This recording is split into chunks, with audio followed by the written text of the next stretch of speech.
to get down to business? Join seasoned entrepreneur, community leader, and Army veteran Scott Shalom Klein, who will take you behind the scenes with those who work in America's small business scene and speak with leaders making an impact, creating jobs, and telling their story in entrepreneurship. So let's get down to business. On AM 560, The Answer, here's your host, Shalom Klein.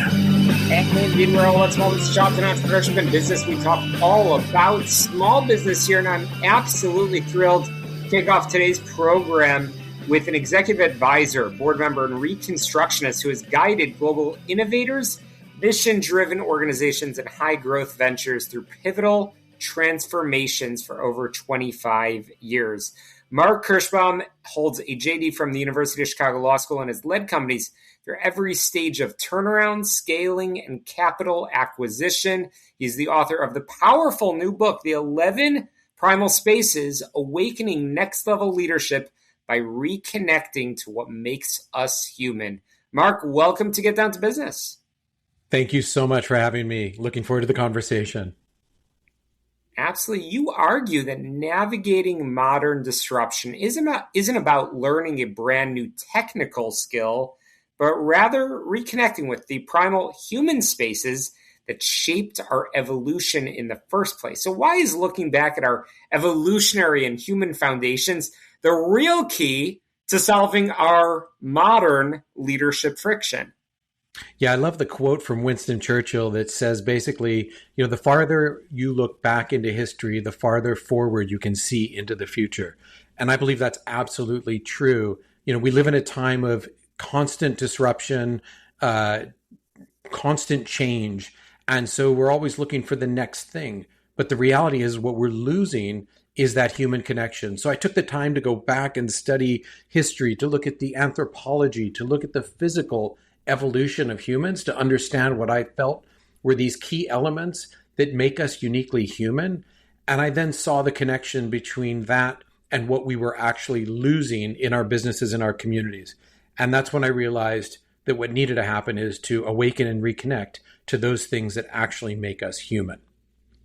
Fascinating. Marc, you describe yourself as a reconstructionist who has spent nearly 3 decades turning around companies and scaling ventures. When you look at an organization that's struggling internally, how do you diagnose whether their breakdown is an operational flaw or a failure to tend to their human environment? Yeah, I think the operational flaw is a symptom of the failure probably to deal with what are the deeper underlying issues, which are the human issues. And so whether the problems surface as strategic, financial, operational, whatever those are, I believe the need is to go deeper than that, to understand the human issues and to understand what is disconnecting us in a fast-changing world, and for leaders to be able to reawaken that authentic human connection that is within themselves, across their teams, and throughout their organizations. Once again, I'm chatting with Marc Kirshbaum, who is the author of the powerful new book, The 11 Primal Spaces, Awakening Next-Level Leadership by Reconnecting to What Makes Us Human. One of the most provocative spaces in your framework is death. The practice of acknowledging impermanence and executing intentional endings. In business, why are leaders so terrified of endings? And how does learning to let go of dead projects or outdated models actually foster new life and growth? Yeah, I remember a story from John Chambers, who was CEO of Cisco. He had spent, I think, a few $100 million acquiring a technology company that had a camera technology. And he was excited to add this to their Cisco products. Shortly thereafter, Apple announced that they were adding the camera to the iPhone. He shut down that entire business unit immediately after spending, I don't remember how many hundreds of millions of dollars to acquire it, because he was willing to acknowledge that Apple's move was a death stroke to his plan. And so I looked at that and I was admiring the willingness to, admit when something is over, the opportunity to learn from it, and to also realize that we take those lessons with us everywhere we go, just like we take our experiences from people who might not physically be amongst us anymore, but their impact on us, on our organizations, on who we are as leaders, mentors that we've had. These mentors might be people we met in our lifetime, or frankly, they might be people who have influenced us that we never even met, either because we didn't have the opportunity or they lived in times before us. So I look at that and I see that there's so many opportunities to honor death. I really believe that. In fact, I just, before getting on this call, wrote something I'm going to post tomorrow about a dear friend since college who would have been 57 years old tomorrow, passed away just before her 55th birthday. And to this day, I'm inspired by Lynn because she led every day of her life living purposefully. And I think we can learn a lot from people who do that, who don't take a moment for granted, understand their purpose and their potential to make an impact. And I think the more leaders can realize these things, not just in life, but also in death, is a wonderful space to have as one of the 11 primal spaces. You also dedicate a primal space to conflict, presenting it not as something to run from, but as the forge where real growth and progress happen. How can a leader transform toxic workplace friction into a constructive, trust-building arena for their team? Yeah, and in that answer is really the layout of the spaces in that middle section of the book. So those are the shared spaces, and conflict is the fourth of the shared spaces. And that's intentional because you cannot have healthy conflict unless you have the three spaces that come before that. You have laws, you have community, and you have trust.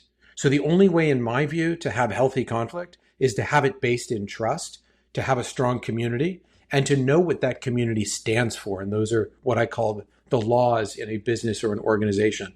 So if we do not deal with conflict, if we do not deal with it in a respectful way, and we don't do what the Greek philosopher Epictetus said, use our ears and our mouth in the proportion in which they were given to us, then we can't continue to learn and evolve. And then that mantra about, doing the same thing over and over again, expecting a different result, becomes the way we live, instead of being able to address each other respectfully in the right setting, which is what I've always preached as a leader. Come and approach me in the right setting and respectfully, and you can say anything you want. And that healthy environment that allows for conflict is one that builds trust, creates empathy, and allows an organization to continue to grow and thrive. Once again, chatting with the author of the 11 Primal Spaces, Awakening Next Level Leadership by Reconnecting to What Makes Us Human. Once again, it's Marc Kirshbaum. Marc, you include the sublime as a vital space, reminding leaders that joy is sacred and that our daily work is woven into a much larger cosmic story. In a corporate culture that's driven by relentless quarterly metrics, how does tapping into a sense of wonder protect a leader's soul from cynicism and burnout? You hit on the crux of a big problem when you're just on that habit trail and you're not able to get off and you're on this quarterly performance. There is a need for great leaders to be able to have an and there, acknowledging that there is an obligation, to their investors, perhaps, to report on a quarterly basis and keep those metrics, but at the same time being able to tie those quarterly metrics to a deeper and longer vision that they have for the organization. And the sublime is about allowing those organizations and the people to feel like they're part of something bigger and to have those wow moments together. I was listening to the introduction at the beginning of the show, listening to the Beatles, right? The Beatles take me somewhere that I feel sublime. So does Ode to Joy in Beethoven's Ninth Symphony. And I've watched, and you can watch them on YouTube, as flash concerts come together and bring people together who then get to listen to the sound of Ode to Joy. And it just takes people to another level. And I think that that's part of connecting not just to what makes us human, but to bring organizations together when they have that feeling and they can bottle it, because we all know what those moments feel like of utter joy, of accomplishment, of achievement, and being part of something bigger than ourselves. I think leaders in organizations have an obligation and opportunity to create that as well. Marc, let's end with this. I want to make sure our listeners can find the book, so please do let us know where we can learn more. But also, again, for our listeners today who are feeling completely buried under the relentless pace of operations, what's that one primal space you want them to intentionally step into now to restore their clarity and lead with purpose?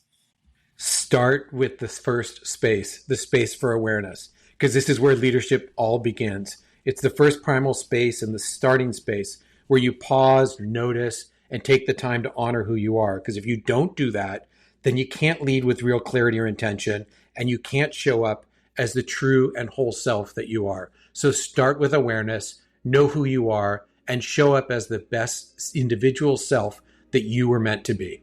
And where can we find the book?